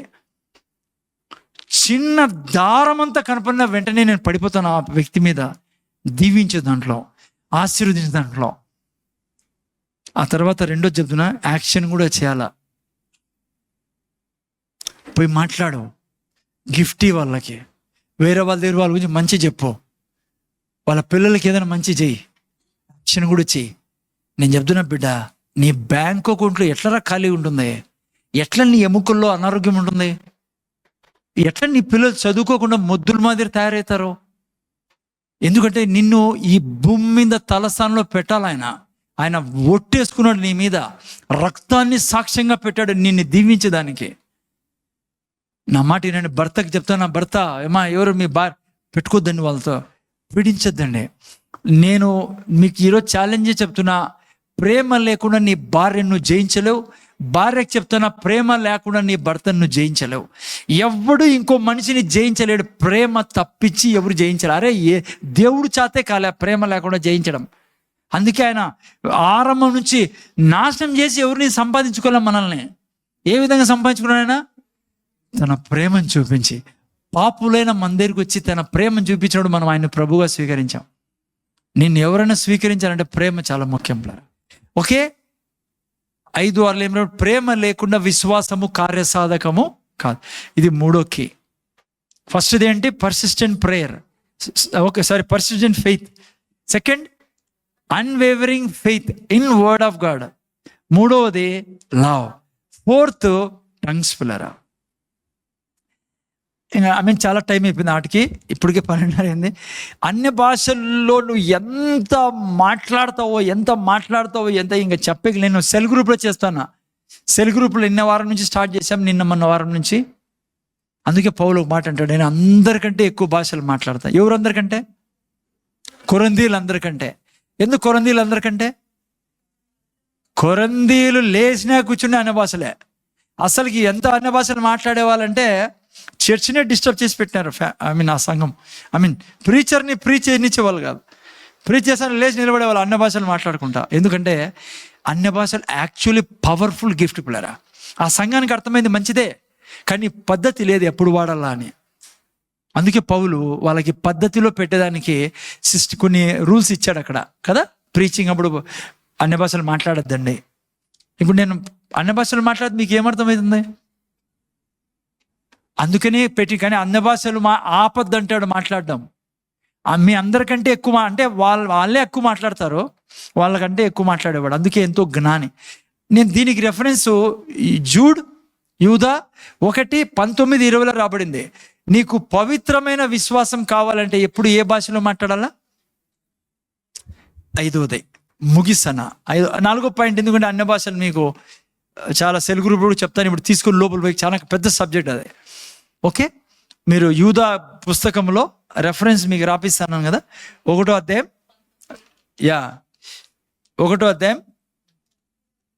20 వాక్యంలో 18 నుంచి 20 వరకు చదువుకోవచ్చు. 5వ కీ చెప్పేసి మనం ముగించిన బలలోకి పోవాలి. Very important. ముందు చూడండి, 5వ కీ ఏంటంటే, మీరు గ్రేట్ ఫెయిత్లోకి పోవాలంటే, గొప్ప విశ్వాసంలో జీవించాలంటే 4 అయిపోయిన 5వది సహవాసం పులరా. ఎవరితో నీ సహవాసం ఉందనేది చాలా చాలా ఇంపార్టెంట్. దినమంతా ఎవరితో కూర్చుంటాను? నీకు విశ్వాసంలో పెరగాలి అంటే అట్లా వాతావరణంలోనే ఉండాలమ్మా. అవిశ్వాసుల మధ్య, అన్యుల మధ్య పొద్దు నుంచి వాళ్ళతోనే తప్పదు, వాళ్ళతో పోవాలా రావాలా. కానీ వాళ్ళతోనే ఉన్నాను అనుకో, వాళ్ళ అలవాట్లే నీకు వస్తాయి. వాతావరణం చాలా అవసరం. దినమంతా ఏ వాతావరణంలో ఉంటున్నావో, ఎవరిది వింటున్నావో, ఎవరు ప్రీచింగ్ వింటానో కూడా చాలా అవసరం. అంతా బైబిల్ ఎక్కస్తారు అనుకోద్దండి. చాలా చాలా వేరే వేరే విధంగా ప్రీచ్ చేసే వాళ్ళు ఉంటారు. నేను ఎప్పుడు ప్రీచింగ్ ఏది విన్నా నీలోకి రోజు రోజుకి అభివృద్ధి జరగాలి నీలో. ఓకే, మీకు మాట చెప్తున్నా, వాతావరణం గురించి పాయింట్ వచ్చింది కాబట్టి. నేను ఎప్పుడు ఆలోచించేవాడిని, మీకు కూడా వచ్చిండొచ్చు, కాశ్మీర్లో పండే యాపిల్ ఎందుకు అనంతపురంలో పండవు? చెప్పండి, సైంటిఫిక్ క్వశ్చన్ అది. క్లైమేట్ లేదు, ఆ వాతావరణమే రాదు ఈడ. అదేవిధంగా నువ్వు ఆ విశ్వాసం అట్లా వాతావరణంలో ఉండాలా. అందుకే ఒక వాక్యం చదవండి. నేను హెబ్రీయులకు రాసిన పత్రిక ముగిస్తాను దీన్ని. హెబ్రీయులకు రాసిన పత్రిక 6, 11, 12 వాక్యం చదవండి. చూడండి, విశ్వాసంలో ఎట్లా వాళ్ళతో మన సహవాసం ఉండాలా? మీరు మందులు కాక విశ్వాసము చేతను ఓర్పు చేతను వాగ్దానములను స్వతంత్రించుకొని వారిని పోలి నడుచుకున్నట్లుగా మీలో ప్రతివాడును మీ నిరీక్షణ పరిపూర్ణ నిమిత్తము మీరు ఇదివరకు కనపరిచిన ఆసక్తిని తుదమట్టు కనిపించడానికి ఆపి. ఓకే, ఫస్ట్లోనే రాయబడింది. ఏం రాయబడింది?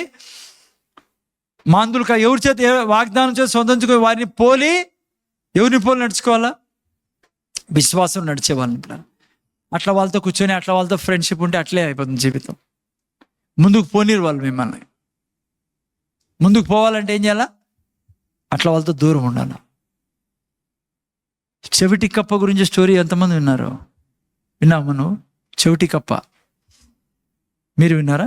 చాలామంది విన్నారా? వినోళ్ళు ఎంతమంది ఉన్నారు చెప్పమంటారా? ఒక తల్లి తండ్రి కప్పలు ఉండేటివే. తల్లిదండ్రులు భార్య భర్తలు ఇద్దరు కప్పలు ఉండేటివే. ఒక రోజు ఏమైందంటే, అలా ప్రయాణమైపోతా అంటే ఒక పెద్ద గుంతలో పడినాయి రెండు. చాలా స్లిప్పరీ గుంత అది. సరే పడినాయి రెండు. పైకి రావాలని చాలా ప్రయత్నం చేశా.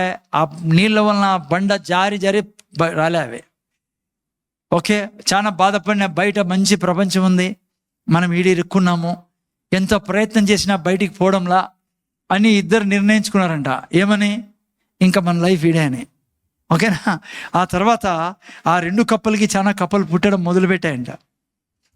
పుట్టిన తర్వాత ఈ రెండు కప్పలు, తల్లి కప్పలు తండ్రి కప్ప ఇద్దరు వాళ్ళకి నేర్పించడం మొదలుపెట్టినా. నువ్వు బయటికి పోలేరా మీరు?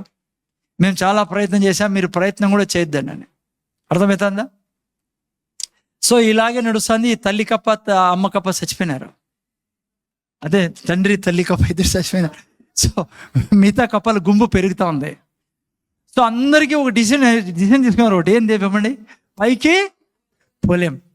సో అందరూ కింద నుంచి చూసే వాళ్ళంట, అంతేరా మన పరిస్థితి, మనం ఇంతే అనుకునే వాళ్ళంట. సో ఈ మధ్యలో ఒక చెవిటి కప్ప పుట్టిందాడ ఆ గుంపులో. చెవిటి కప్ప పుట్టి పెద్దగా అయిన తర్వాత అది ఓ రోజు పైకి వెళ్తా ఉంటే మిగతా కప్పల పని ఏం చెప్పండి? రే యాటికి పోతున్నావు? అంతకుముందు కప్పలు ఎక్కినా అట్లా అడిగి పీకేశారు, వెనక్కి పీక్కునే వాళ్ళ. అన్నికి చెవులు ఉండేవి అన్ని కప్పలకి. అందుకే అందరూ ఆడే గుంపంతా. ఈ కప్పకి చెవులు లేవు. చెవుడు ఇది వినపడదు దీనికి.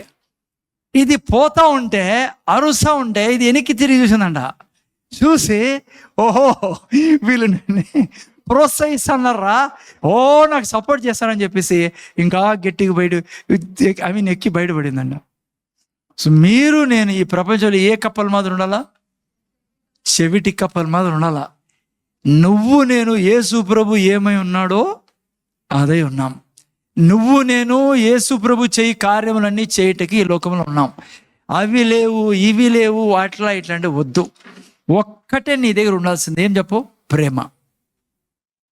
ప్రేమ నీలో ఉంటే అభిషేకం నీలో ప్రవహిస్తుంది, జ్ఞానం ప్రవహిస్తుంది, దయ ప్రవహిస్తుంది. దేవుడు యేసయ్య చేసినటువన్నీ నువ్వు చేయాలంటే విశ్వాసం చాలా అవసరం. ఏ ఫెయిత్ కావాలా నీకు నాకు? గ్రేట్ ఫెయిత్ కావాలా, గొప్ప విశ్వాసం. సో ఈ గొప్ప విశ్వాసంలోకి ప్రవేశించడానికి ఈ 5 మనకు చాలా అవసరం పిల్లరా. ఓకే, ఫస్ట్ ఏంటి? ఆ స్త్రీని చూసుకున్నాం, ఆమె అలసిపోలేదు పిల్లరా. ఏమైనా సరే నేను ఈరోజు స్వస్థత తీసుకునే పోవాలా అంటే మీకు నాకేముండాలా? దీంట్లో రాయబడింది ఖచ్చితంగా జరుగుతుంది. ఓకే, రెండవది వాక్యం మీద ఉండాలా. మూడవది ప్రేమ. 4, 5 అన్య భాషలో 5వది మీరు నేను సహవాసం ఉండాలి. ఒకే చిన్న ప్రార్థన చేస్తారే. నీ కృతజ్ఞతలు గొప్ప విశ్వాసంలో ఎలా మేము ప్రవేశించాలనే విషయాలు మేము నేర్చుకున్నాం. వీటిని వినేవారంగా కాకుండా నేనా వీటిని అనుసరించే కృపను మాకు ఇమ్మని, ఇక్కడ కూర్చున్న ప్రతి ఒక్కరము అలా జీవించడానికి మాకు సహాయం చేయమని, ఆ స్త్రీలాగా తను ఏమాత్రం మలిసిపోకుండా ఆ శతాధిపతిలాగా, ఆ తర్వాత ప్రేమ, ఈ విషయాల్లో మేము గట్టిగా పట్టుకొని ముందుకెళ్ళడానికి సహాయం చేయమని యేసు నామములో కూర్చున్నాం తండ్రి, ఆమేన్. సో ఈ సమయంలో మనము బలులోకి వెళ్దాం. ఓకే, సో బల్ల ఎవరెవరికి పేరు ఉన్నాయో తెలుసు కదమ్మా. జాగ్రత్తగా నేను బలులోకి